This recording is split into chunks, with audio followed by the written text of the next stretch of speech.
but your hatred just makes us stronger. You will never break us, you will never make us. Hashivani, sasai nishecha. There's a couple different reasons why people hate Jews. I have no idea why. A couple different reasons. There's many different reasons that people study this. The chief of police in New York actually went to Europe for a couple of years to study it. He said it's just a conspiracy theory. That's European anti-Semitism. Then there's American anti-Semitism. Then there's progressive anti-Semitism. Then there's Jewish anti-Semitism, believe it or not. People get all scared. Jewish anti-Semitism. The Jews are speaking against Israel. Hello? Thinking about how complicated the Jewish experience is and how many different Jews there are in different parts of the world, even though there are only 15 million of them. Jews are so excited, there's only 15 million of them. Anyway, only there's 15 million Jews, but they're spread around the world and how complicated their experience is with all the trauma. It's the first time, I don't know if you ever heard the word trauma before. No one ever used it. I'm the first person to use the word trauma. With all the trauma that Jewish people have gone through, that you could imagine that there's going to be some Jews, a certain segment of them, that are going to be anti-Semitic or anti-Jewish. Makes sense. And anti-Israel. Okay. That should be welcomed. There shouldn't be like, oh, Jews talking against Israel. Even Jews in Israel are, some of them are. It's always going to be, especially with the Jewish story. Now, what happened with all this revelation? A lot of the anti-Semitism, honestly, is mostly online. So, but also, like, you see a lot of demonstrations all over New York and all over America and anti-Israel. There's a certain, like, scariness to it. But what has that done for the Jewish people? Well, Jewish pride has gone up tremendously. Okay? It had the opposite effect. I mean, some yutzes in England decide, oh, what a hard Master of David. No, the opposite. Be proud of who you are. Be proud of who you... That's what this... Inevitably, because the mind has to go somewhere. And you're not going to fight the hate. You're not going to win the war. Okay? Small, tiny number of people want us dead. And a small, tiny number of us will defend us. And then the rest don't give a shit. Okay?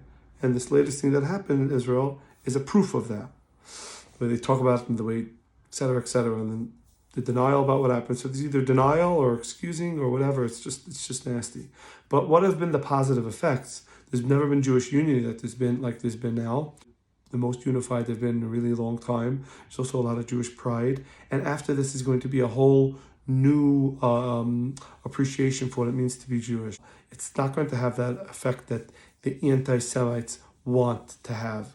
It's actually a very like somber time, and honestly, Jews like it when it's sad. When you're sad, things are less chaotic. They're more focused. I once came up with this revelation. I forgot exactly why. I think it's because when you're sad, you're in a place of calm. You're living in the moment and you're in a place of calm. That's why Jews like it when it's sad. I guess people like that too, but Jews like sad, a little extra dosage of sadness. But it's a somber time, and the hostages still have not been released, so that is still something that's weighing in the back of everyone's mind, even though there's a ferocious war going on in Gaza that I've seen some with my own eyes. And I met the soldiers, best of the best. Soldiers are literally, now that I'm in Israel personally myself, and I see what's going on, and I get to know people, and I think Israel is just misunderstood. It's just the most quality people are here in Israel. The most educated, the most refined, the most decent, the most ethic, the most moral, the best talented, etc. Israel as a country is full of a lot of very impressive people, and the people that get into the fighter units, the combat units, it's very hard to get in. It's not like they take anyone. They, for example, in Russia and Ukraine, they force people. In Israel, it's like only if you want to get into a fighter unit, you have to have a certain number, and you have to pass a certain number. And if you show a lack of moral character, you will not get into those units. You have to prove a higher moral character. So, thank you, the anti-Semites of 2023. You really brought out the more Jewishness in me, because until now, nobody knew I was Jewish. Okay? I had to tell them. Now, you brought out Jewishness in people. You brought out a lot of Jewish pride. Thank you, anti-Semites, for showing us who you are. It's good to know where you're holding in the world. I feel bad for the Jews that are which I guess would be a majority, honestly, or a big majority of them that are not tied to their past. They're not tied. So I'm not talking about being religious, but I'm talking about just understanding where you come from and being tied to it. You have there's okay, so there's various different. It's a whole different subject, but in America you have this like lame, progressive, extremely shallow form of Judaism, and those people are not really connected. Their Judaism is some connected to something with Tikkun Olam, which they mistaken for progressivism. So they're not really tied to that whole thing. In Israel, you have the right and the left.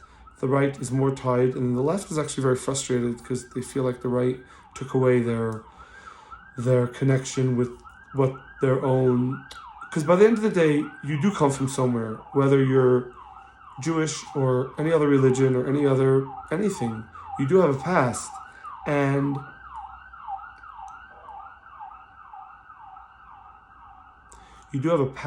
the best thing for healing is to reconnect with your past and make peace with it. And that's why you do ayahuasca ceremonies. This video is very focused. Anyway, so I just want to go back and thank again the anti-Semites from Threads, the anti-Semites from Facebook, if there are, I haven't seen any, or YouTube comments, or Instagram,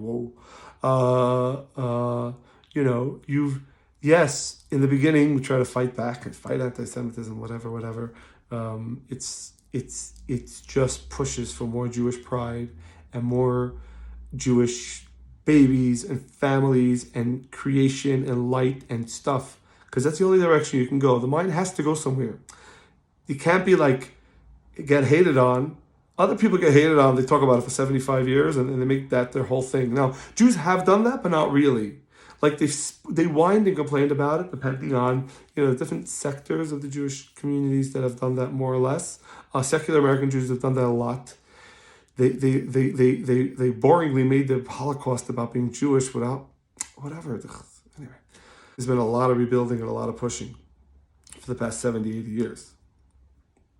Now it's happening again, and with all the terrible things that happened to the people in the South, happened to the Jewish people in the South that were murdered horribly, and there was no one that came for them. And then, it's like when you're there in the house in not Sderot, but Kibbutz Berry or Kibbutz Nir Oz, it's like you want to apologize to them for not being there to protect them, because the fact is every Jew has to protect another one.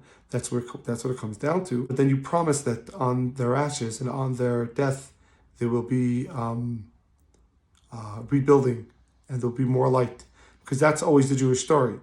Yeah, you knock us down, we're going to get up and we're going to continue to rebuild. And it's sort of built into the story, and Israel's a great example of that. And now it's just a new chapter. So, Happy New Year's.